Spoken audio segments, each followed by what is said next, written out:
The philanthropist has a soft heart for the girl child and believes nothing can stop her from achieving her goal. Miss President, wow, season 1. There was a recent season 2, and it's a very impressive program. So, yeah, so one time one of the young women I mentor, she's called Emma Jerry, and I thank God for her. Emma Jerry finds me and sends me some advert, Miss President, blah, blah, blah. I'm like, what the hell is that? I know she's an actress herself. So I thought what she meant was that this thing, they're looking for someone to act, a woman to act the role like of a president. I mean, that without even much thinking, that's how, because I didn't have time, to read through the thing. And she said, Mom, no, read it. Like, oh, okay, fine, put it there, I'll read it. And days passed, and to be honest, I forgot about it. Because in my head, I'm like, but you are the actress. Me, I don't act. I have no idea of acting. Why don't you go and do that Miss President? Now, a day 2, deadline. She calls. Oh, Emma, I'm so busy. What is it? That Miss President thing? I'm like, yeah, what about it? Did you apply? Which one? Apply what? Hey, when she realized I did nothing about it, she literally came to my office. I'm like, oh, so you came? So then this must be a serious thing. And where did I put it? What is it? So now when I read the whole thing, meanwhile it's the deadline, that's the day of the deadline, I'm like, whoa, this is something much, much bigger than myself. So I understood it at that time to be a program that was enlisting women who wanted, to have their capacity for leadership built. And that's something I was seriously, hungry for. Outside of being a leader in my professional space, I thought, this is something. So what do? There's the application form, just fill it in. And Emma sat there until I filled the damn form in, and until I press submit, pop. Then she's like, okay, now I can leave. But then I thought,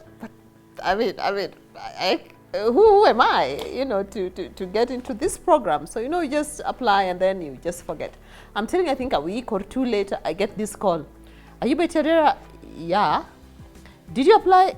Yeah. So we are calling you for an auditioning. Of what?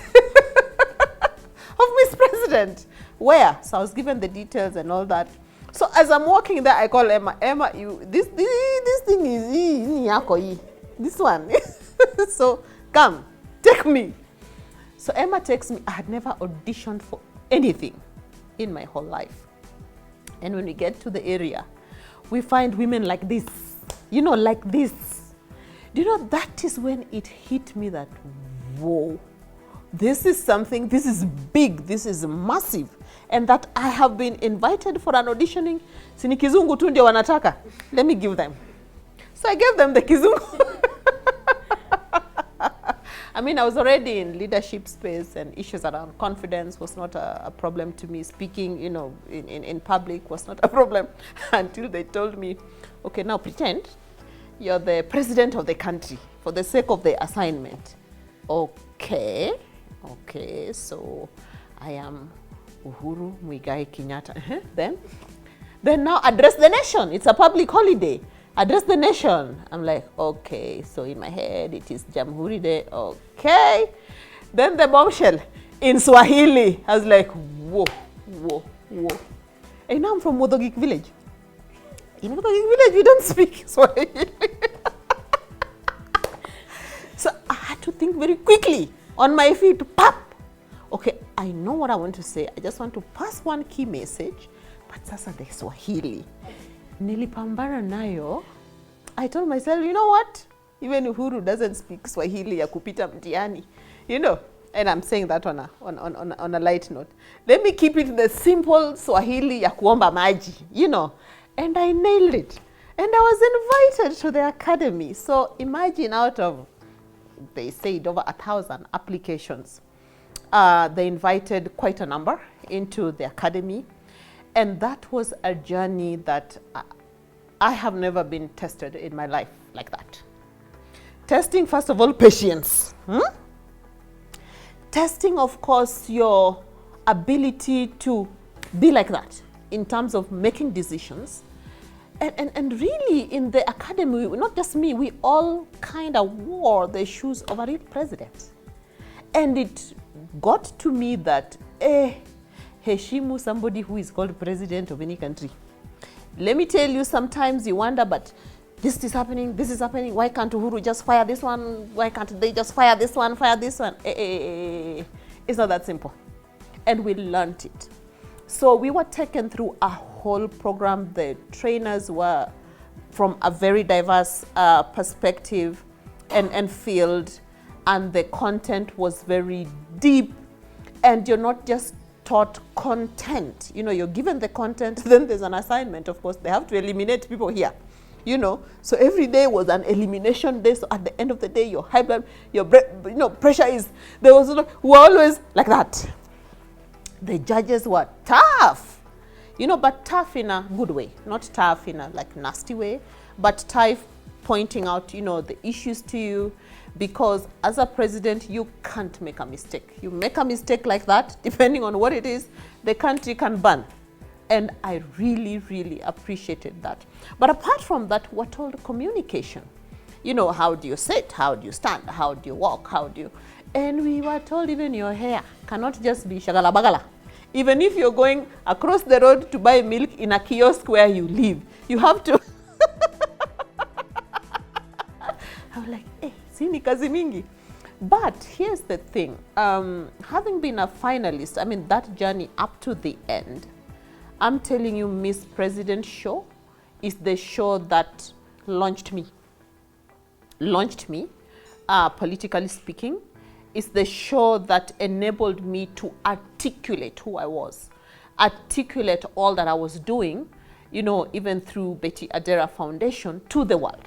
It was the show that made people outside of Wotogik village, or outside of my small little network, to know that out there's a name of a woman called Betty Adera. And even beyond the show, to this date, I'm telling you, the expectations of you as having been in the Miss President show is very, very high. Hence, I attempted to run for MP here in Westlands.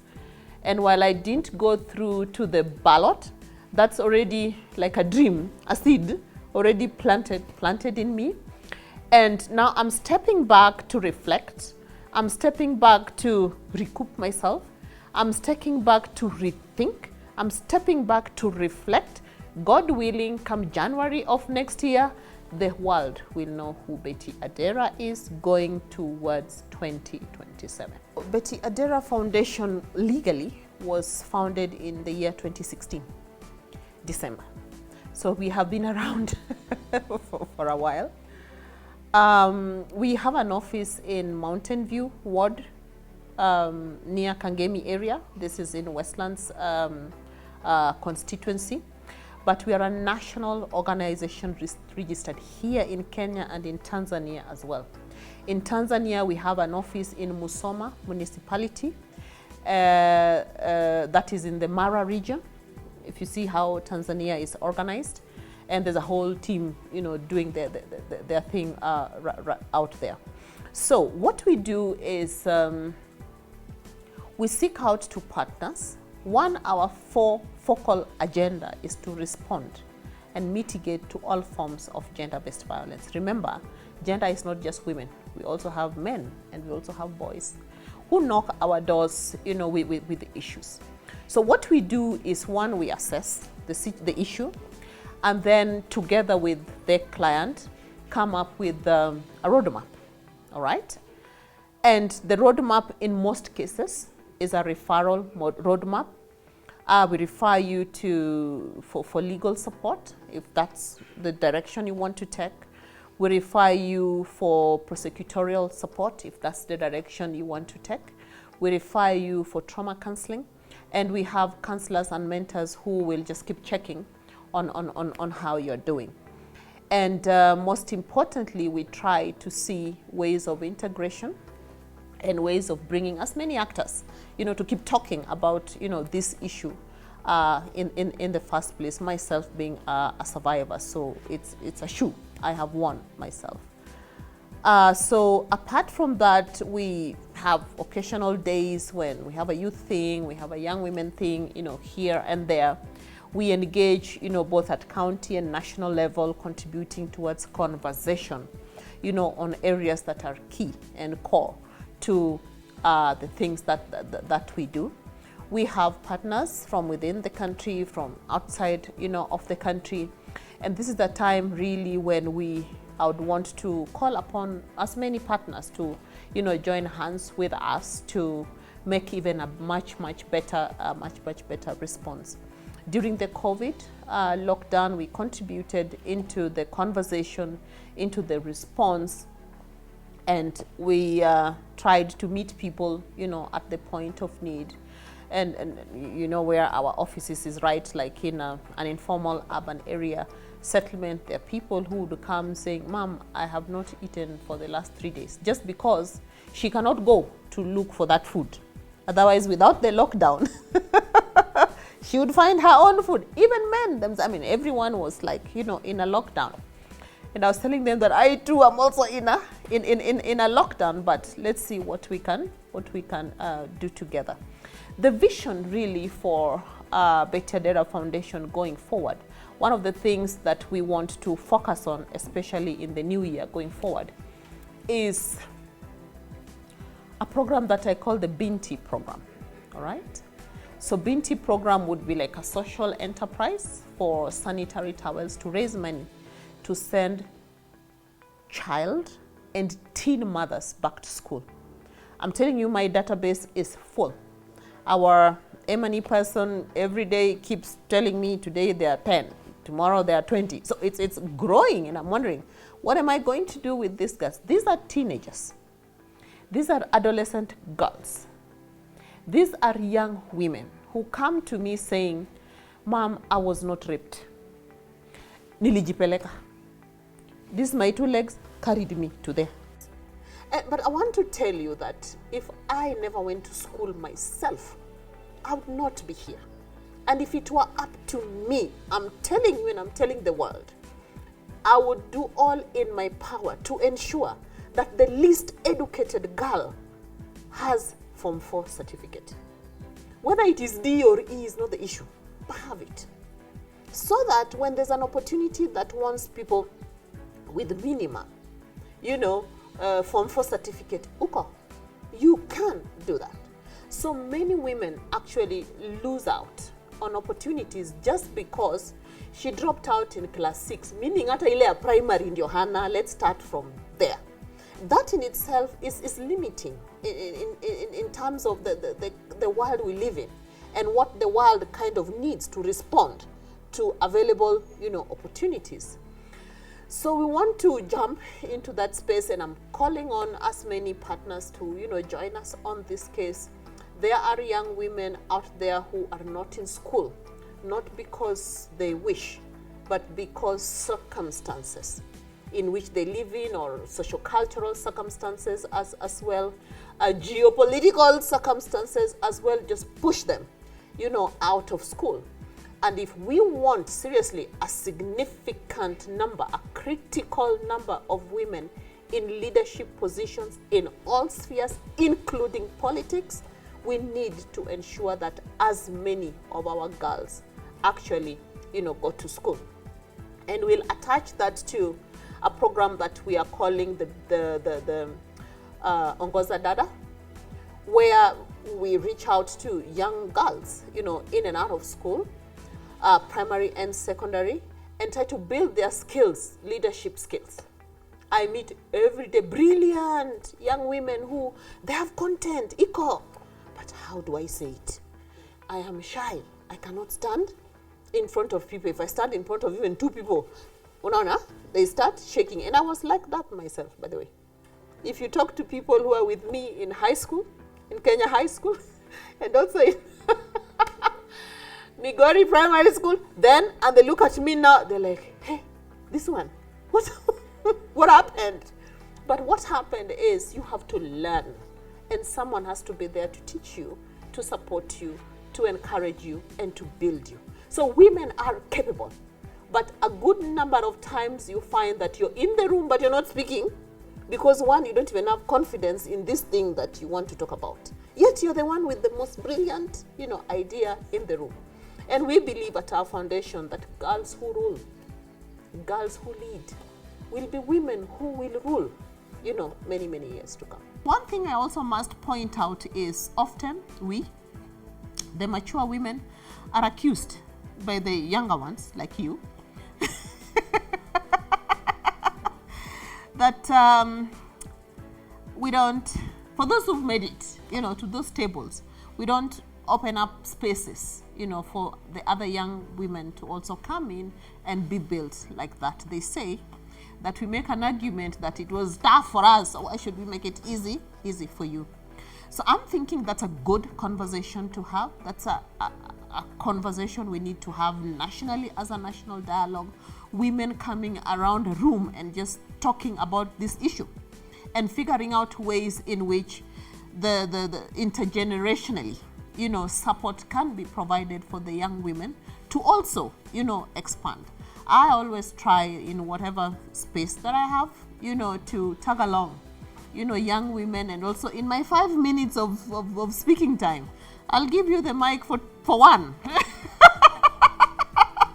For one. So that, we share these opportunities. But what's even critical is peer-to-peer conversation. Because I also know of so many young people who've made it, but they're the ones who will now not want even other young people around them. So I don't know, maybe it's just human nature. In a hero's journey, challenges are eminent, but does it end there? I always wear the heart every day of telling myself that today I want to learn something new. Even if it's from a challenge or a problem or a difficult person.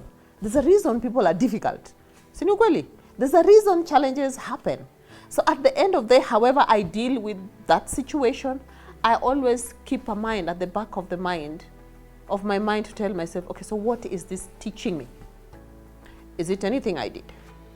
What can I do differently to avoid this or to mitigate this next time? So I will be 50 years next year, around this time. And yes, and I still tell myself that hata hakuna kitu I've learned. I always wake up and clean my slate. Say, I want to learn something new. It can be a new skill. Okay, not very many of skills I can learn at this time. But new information, new knowledge. I can read a book. I can enroll for a quick course. But what am I learning even from people around you? I told you I'm a mother of 2 young men. The eldest just graduated the other day with his bachelor's. The younger one should graduate maybe next year, God willing.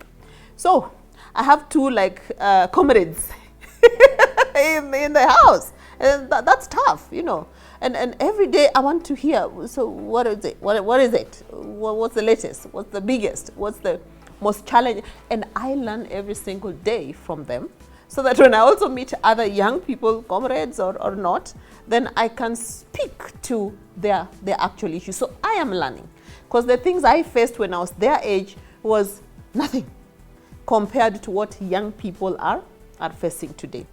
So that is one. The other thing that keeps me going is, like I said, I always want a good night's sleep. At 50 years, you need that. And how do I ensure I do that? Helping, supporting, responding to the plight of even one person a day is enough for me. So that keeps me going.